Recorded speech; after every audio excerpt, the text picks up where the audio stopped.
Hello, everyone, and welcome back to another episode of Neurodiverse and Wrestler Assess. I'm your host, John Arroyo, and today we're going to be talking about NXT and TNA, because literally, American Bash is right around the corner. Not just that, we have Slammiversary and Evolution. We're going to get to that later, but it was announced, made tonight for Evolution, and I cannot wait.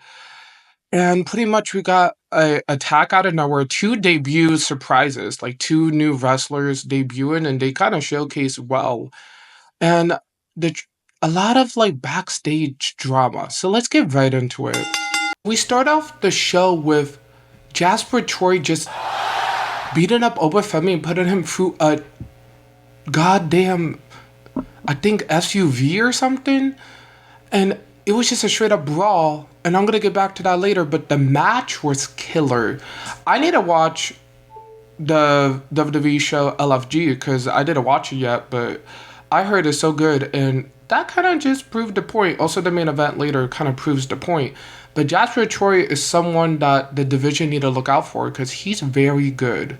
Like, if I tell you, like, the match he has later, 5 stars. I'm just gonna, like, for me it was 5 stars, but I will get to that later. Then we go on to our first match of the night. First match of the night, we get Ethan Page versus Shawn Legacy, and boy was it crazy. From multiple drop kicks, guys. When I say drop kicks, I mean drop kicks. To like Ethan Page putting on a headlock and then a massive dive to the outside. But the main talking point was at the end, Ricky Sings come out of nowhere to beat the hell out of Ethan and then leaves. I liked it, the match. I feel like Shawn Legacy is good. He's really good, and also he's improving a lot. But I felt like it was a little bit of less character development because in his other matches he was more hype. He was more wrestling. I felt like they used him just to boost Ricky Saints and Ethan Page storyline. So I'm gonna give this a 3 out of 5. It was good, but it could have been better. Women's division drama. So out of nowhere, JC Jane interrupts Ava backstage and be like, hey, I am the champion. Why are you not telling me about all these new girls and all these girls trying to come after me? I am the champion. I get to decide who I want to face. And then Lainey Reed shows up out of nowhere, and Lainey Reed says, JC, you're the most beatable champion ever. I can beat you so quickly. And JC said, oh, really? So then she slaps her not once, but twice in the face. She slaps the girl twice in the face. Double slap, back. And Fallon's like, girl, what you gonna do about that? Because, you know, Fallon loves stirring the pot. So then JC's like, you know what? Give me a match with Lainey tonight and let me show her what I can do. So out of nowhere, we get a women's NXT title match later in the show. What? And it was good. But that's later in the show. Now on to the next match. That was a tag team match. Then we get a tag team match with Yoshi Edamura, Josh Briggs versus The Colon. But before that, we get a backstage vignette with Sean Spears action Izzy. Why? Why did she attack Brooks? And she says Brooks was weak and he was pretty much useless to them. And she doesn't like weak links, and the Colon needs strong links if they're going to stay alive. And Sean says, do you have anyone else in mind? And Izzy's like, I do have someone else in mind. And I'm like, okay, so is she going to try to recruit Tatum? Is now Tatum a part of the group? Like, it's getting crazy, guys. Like, the Colon is, like, growing. But the match was cool. Like, Edamura came in like a sumo wrestler and, like, just like a Godzilla, just chopping everyone down.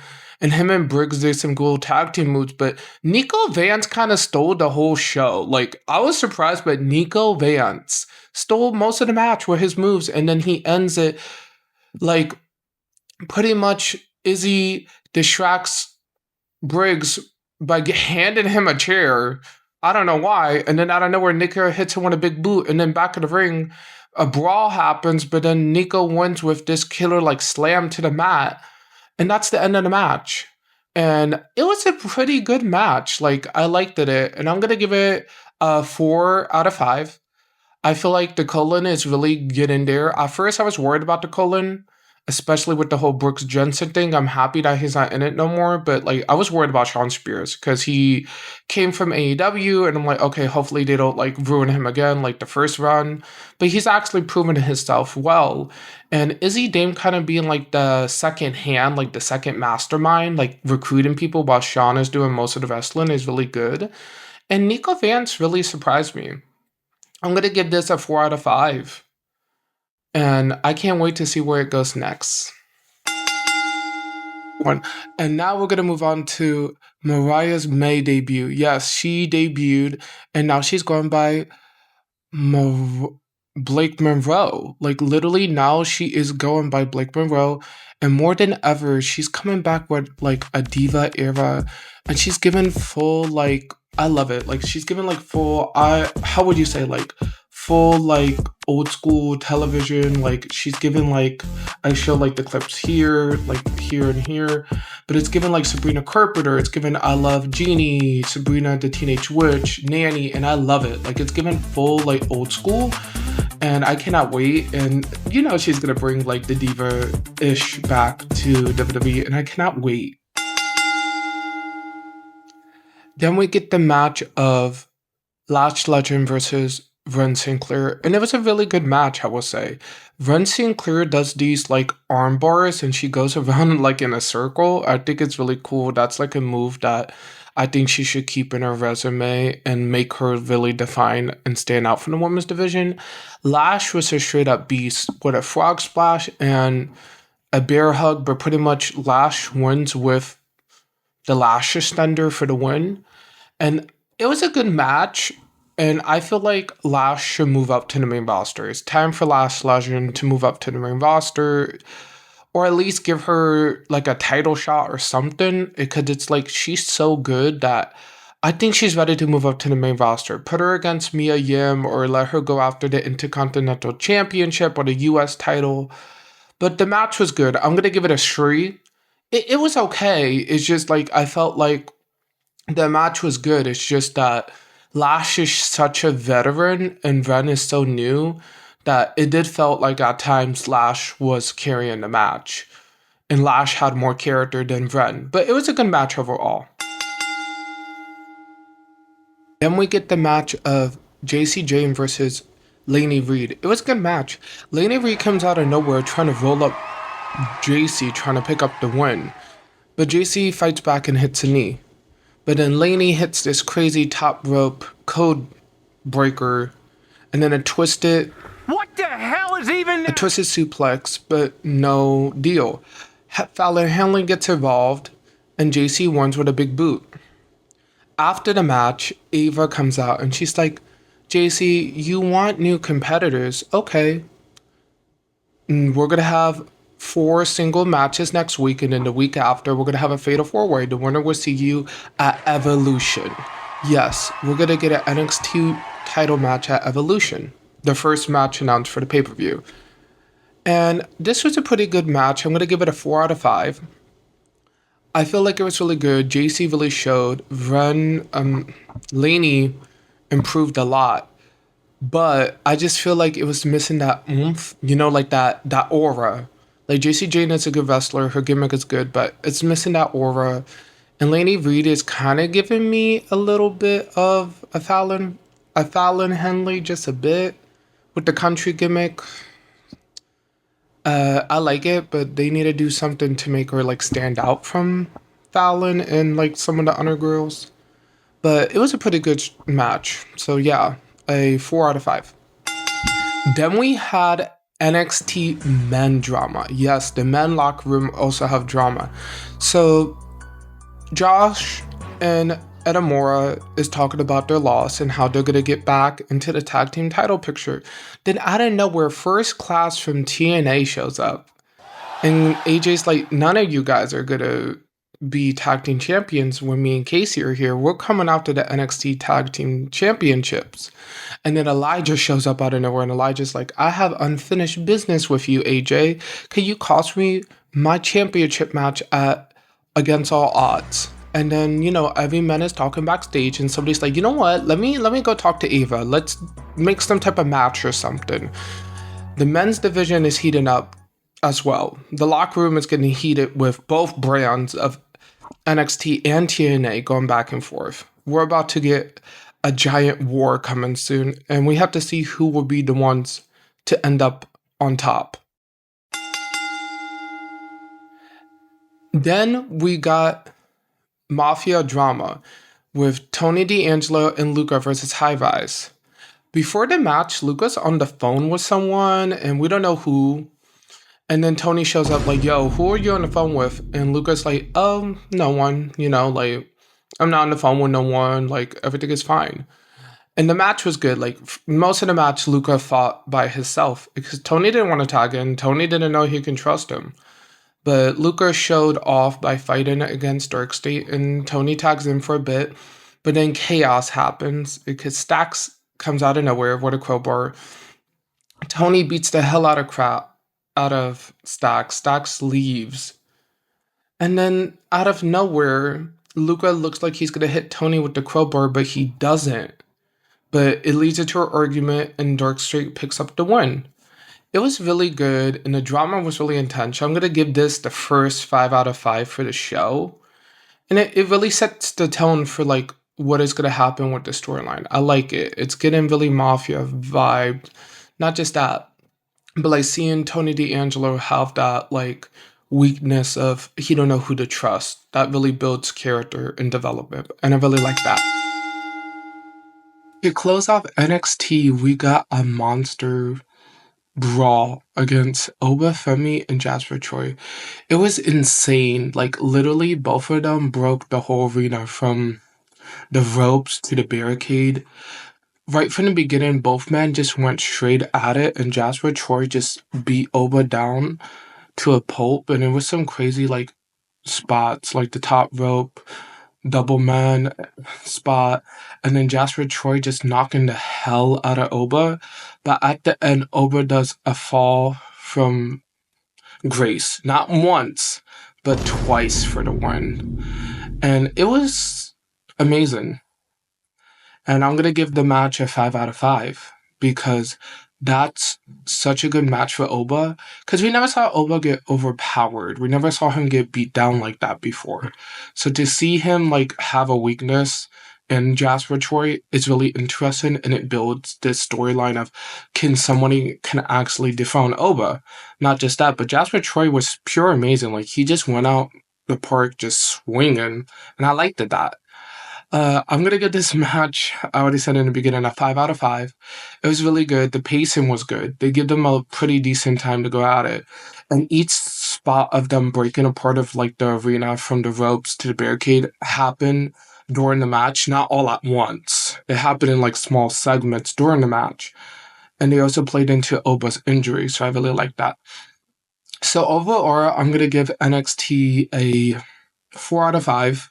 I thought it was good, but some matches was okay and a little like slow build up.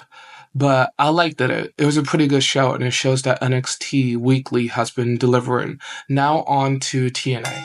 Hello everyone. So now on to TNA. TNA was just straight up crazy. We had an 8-4 women's match.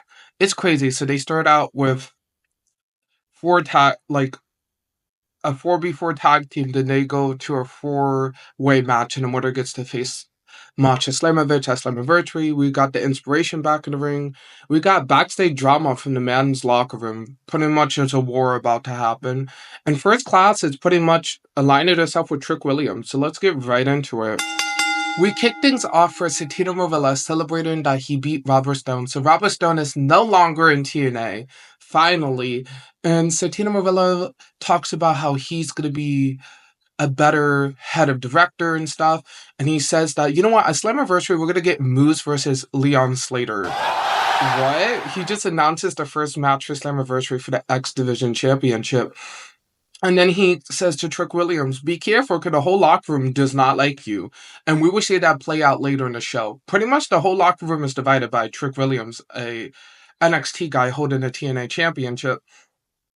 And then we go straight into our first match. The IInspiration is back. So the IInspiration, Jessie McKay and Cassie Lee returns in an amazing match, actually. They showed off some really good tag team moves. In the beginning, the other tag team wanted to do a handshake. The inspiration wanted to be nice. The other tag team didn't want to be nice. So Cassie literally beats the hell out of them. They do a double like kick leg, and then the iconic pose. Jesse hits a big boot on the outside of the ring, and then they win with the inspiration for the win. I'm gonna give this match a 4 out of 5. I felt like the match was really good and they showed new moves. It's just that their tag team opponents were really green.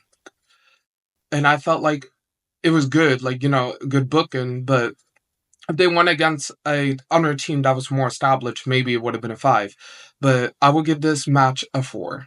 After that, we get the first class penthouse with AJ Francis and Casey Navarro. They come out, first they had to drink a little champagne, drink a little.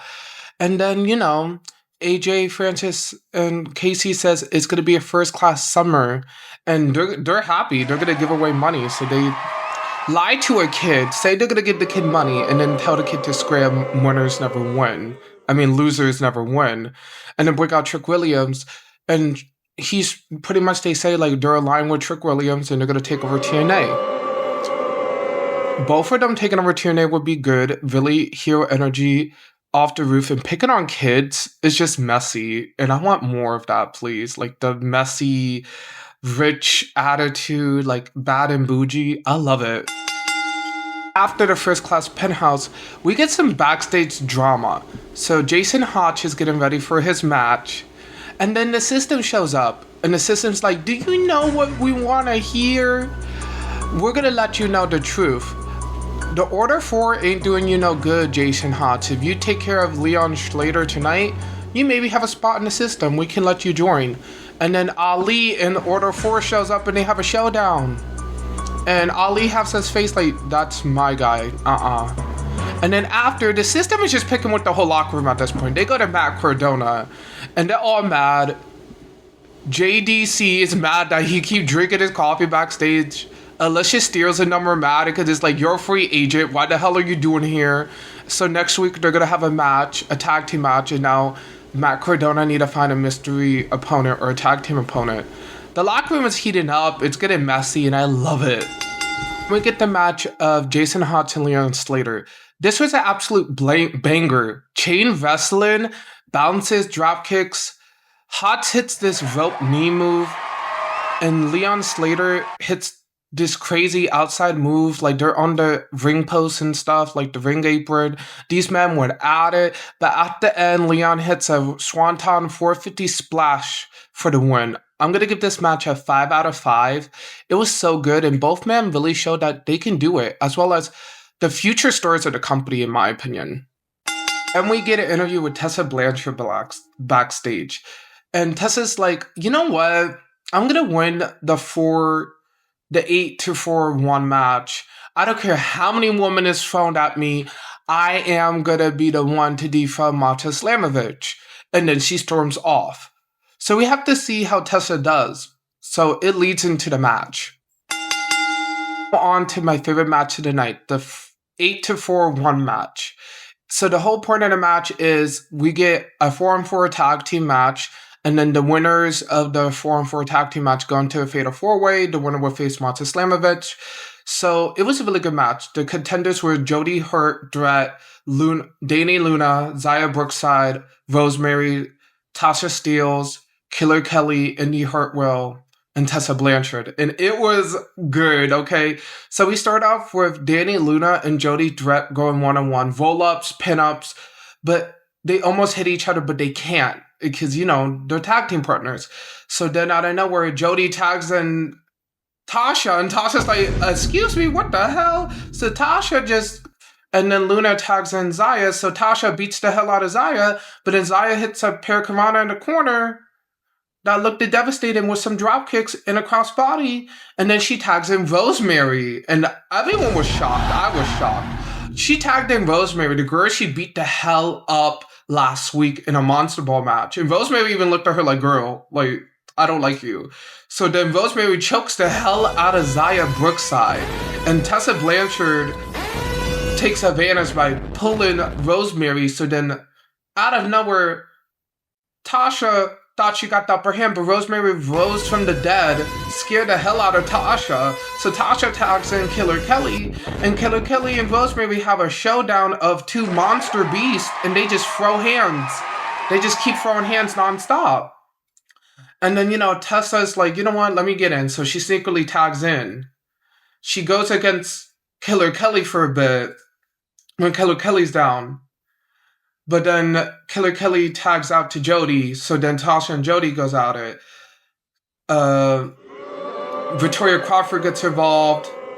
Then Indy Hartwell tags in, and then it's a brawl. But during the whole woman's brawl, Tessa leaves. Like, you can see her in the background. Her and Crawford are leaving. They're like, nah, we're dipping. There's too many girls trying to fight for this title. We wait. And then at the end, Indy Hartwell hits her finisher on Rosemary to get the win. So then we move on to the second round match of it.